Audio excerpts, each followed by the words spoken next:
EU states are set to ignore the European Parliament's latest Brexit deadline as they plan to have a trade agreement with Britain in place by the end of the year.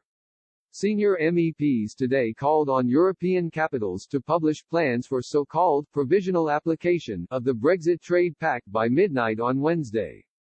But frustrated diplomats insisted they would not play ball with MEPs intent on hindering the ratification process if negotiators manage to broker a post-Brexit agreement with the UK.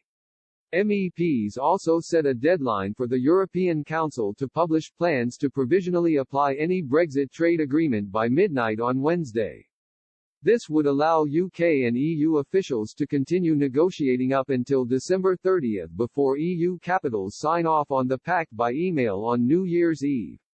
The European Parliament would then hold a special session next year to finally give consent to any Brexit trade pact. But Brussels sources insisted the latest demands by MEPs would likely be ignored. One said, "We don't have a deadline.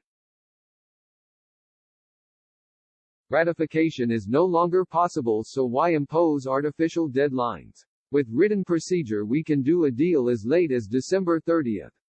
MEPs also risked infuriating Britain by asking EU lawyers to draw up plans for extending the transition period after negotiators missed the European Parliament's deadline for a trade deal. According to a source at the meeting, they insisted the European Parliament must have a decisive say whatever the outcome of the talks.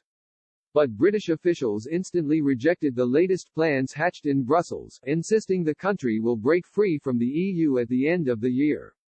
Under the blueprint, MEPs told officials to explore the possibility of drawing up a brand new treaty to create a legal basis for extending the transition period. The Parliament's Brexit Committee proposed keeping Britain inside the EU's single market and customs union for up to 3 months while MEPs ratified any trade agreement.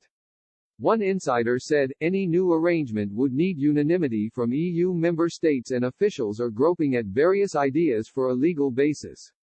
Hardline European capitals would likely insist on Britain contributing billions of pounds to the EU's financial coffers during the standstill period.